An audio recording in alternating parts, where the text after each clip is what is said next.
I am your friend, Dr. Charles Apoki. Cameroon is in a state of flux. Elections were held recently, about 2 or 3 days back. Paul Biya has been in power since 1984. That is more than 4 decades of being in power.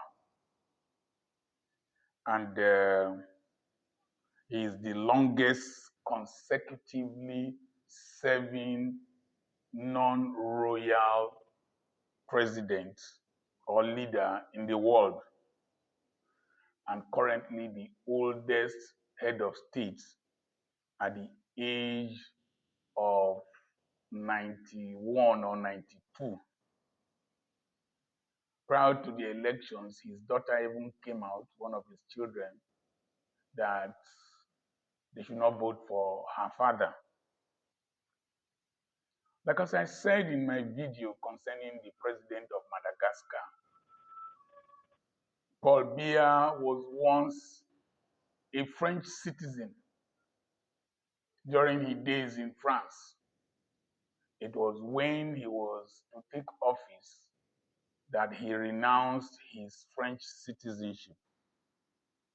I said that the problem with politics in Africa is that the people live in Africa, the leadership, they live in Africa, but their hearts are in America, France, Portugal, Spain, and maybe Italy. They see Africa as their farmland, and some of them are stooges and representatives of Western interests. And the interest of their citizenry come last. In Cameroon, a simple majority gives you the presidency. And so what has been happening is that Paul Biya will have several opposition parties that will not be able to garner enough votes for them to win the elections. And so he has the majority of the votes, and he wins because wins in quotes, because he has the state structure and the party machinery, and then the foolishness of Africans. I saw several videos online. There was one I saw, the people were stuffing ballot boxes at night with generator. That means there's no electricity, just like in some other countries I won't mention here. And then there was another one, people were collecting food, money, and drinks and moving into somewhere, either to go and vote or to go and do something, but it pertains to elections.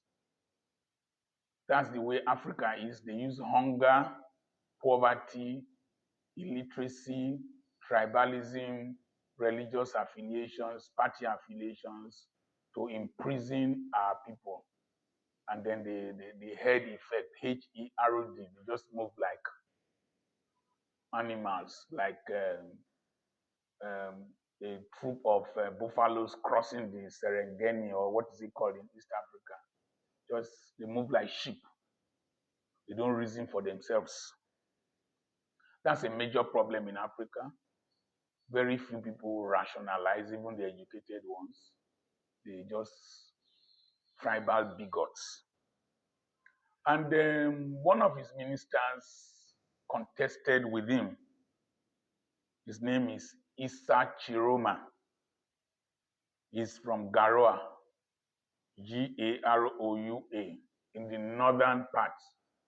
Paul Biya is from the southern part, from his name. And But there was this man, Mr. Chiroma, was jailed for 7 years after which year coup now? Is it 19? There was a coup, failed coup, and that was used as an avenue to eliminate Paul Biya's um, enemies. Paul Biya's enemies, but he survived 7 years of imprisonment. Later, Paul Biya made him a minister, and he resigned to contest against Paul Biya. There was a cry that the opposition should come together instead of 9 contestants against one man that they want out of power, that they should come together. So with social media, Issa Chiroma, the young people were able to galvanize support for Chiroma. But surprisingly, another man, Bello Buba, who was also a cabinet minister, resigned and is from the same area with the same northern part with Issa Chiroma. So people anticipated that it was a government ploy to reduce the votes of Issa Chiroma. As the elections went on, we saw the counting of votes like LUP 71, LUP 72. They were counting live and transmitting live on social media. Social media has had so much power in Africa, in the world. Mobilization of Gen Zs, political mobilization, and all that. So, Issa Chiroma declared himself a winner, that he has, from the votes he has collected, he has had a majority of the votes. But the Minister for Territorial Administration came up and said that it was wrong for Chiroma to declare himself as the winner, which was correct. But the problem is that Chiroma is an insider. He knows what happens. It is anticipated that the election result will be announced 14 days after the elections. So he quickly announced that he had won, maybe to put pressure on Paul Biya. So it's a fluid situation. There is confusion. I had to call Cameroon. I called some of my contacts there. Depending on where you call, if you call Yaoundé, you might most likely call a loyalist of Paul Biya. They say the place is calm and that their fingers are crossed. They are not as enthusiastic as the supporters of Chiroma, Issa Chiroma. I called somebody else from the English-speaking area. He showed a degree of disinterest, most probably because the English-speaking area have been trying to form their own country, and Paul Biya and the government had been suppressing them. So, where do we go from here? The interesting thing is that in Issa Chiroma's area, Garowa, which is in the northern part, you would think they are Nigerians when you see them. They are speaking the northern Nigerian kind of language, either Fulani or Hausa.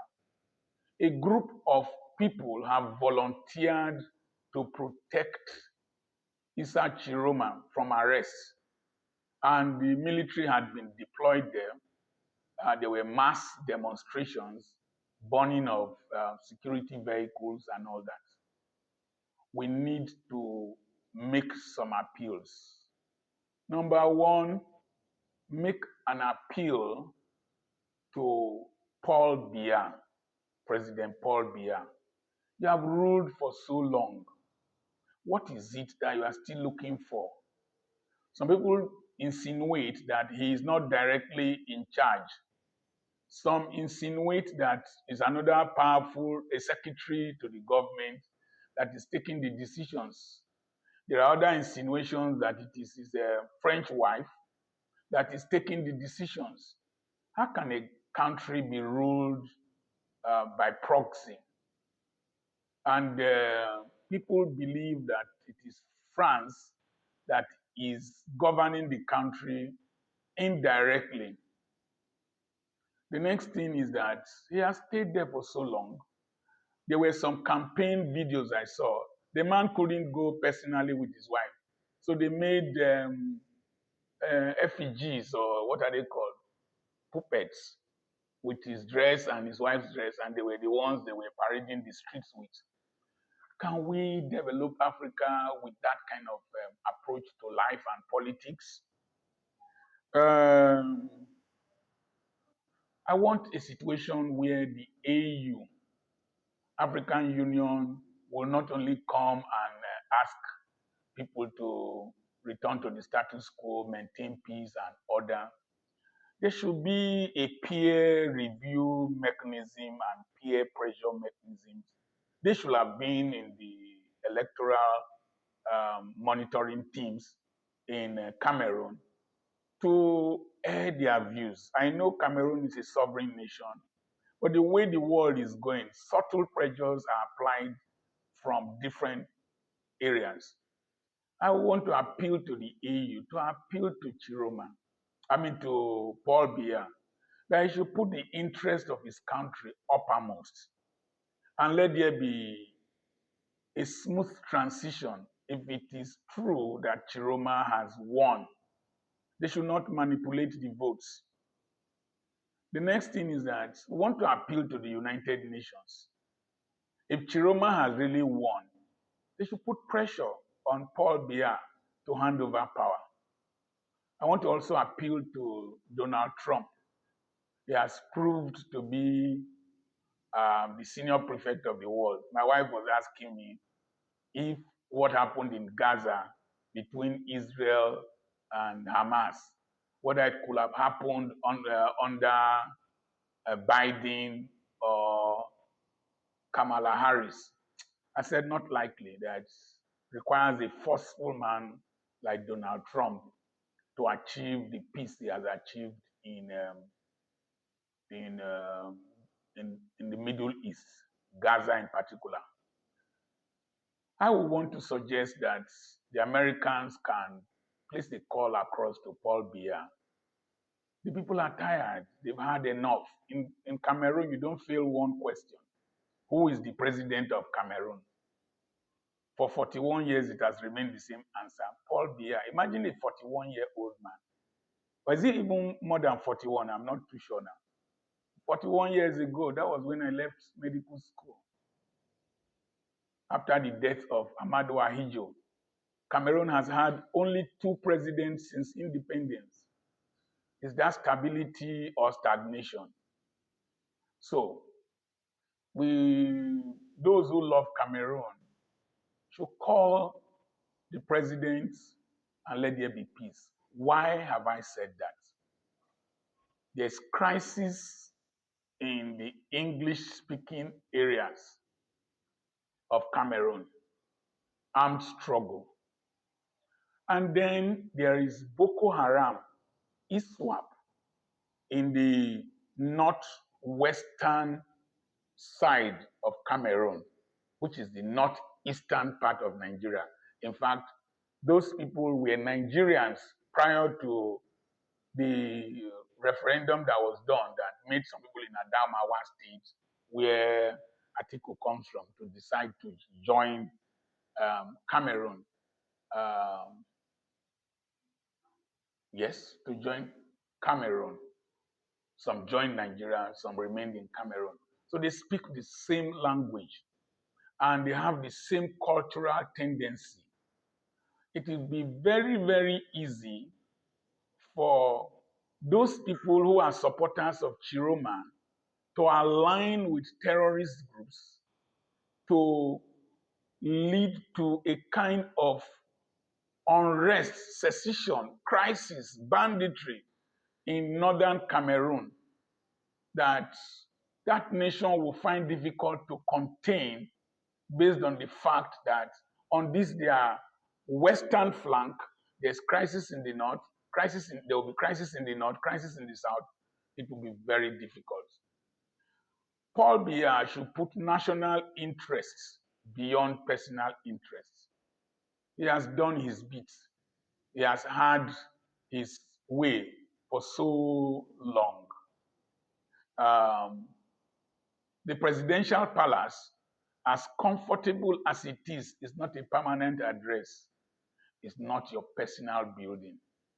You must not die in office. You must not stay in office. Nelson Mandela, after one tenure, left office.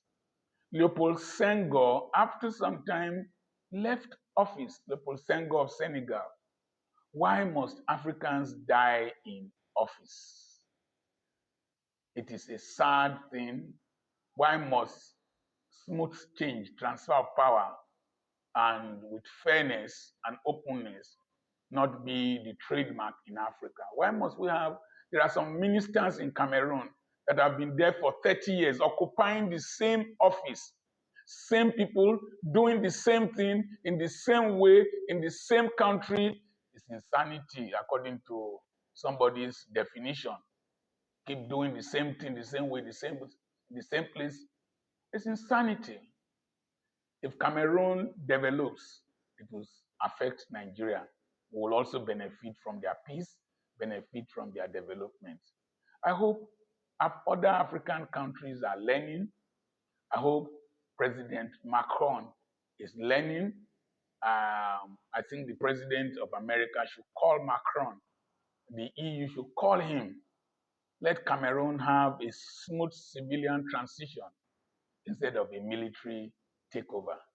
In the next video, I will give you the latest from Madagascar. I remain Dr. Charles Apoki. I have properties for sale. I have books for sale. I have t-shirts with Nayu Sabi for sale. The books are on Amazon. Some of them are online. We have hard copies in Lagos, in Warri, Ogeli, and Ibadan. So you can always place orders. God bless you. Remember to send a message to +234 80 21 21 92 62. Cameroon, we are praying for you. We are praying for your nation. We are praying for peace. We are praying for a smooth transition.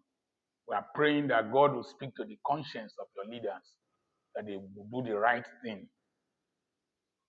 God bless you.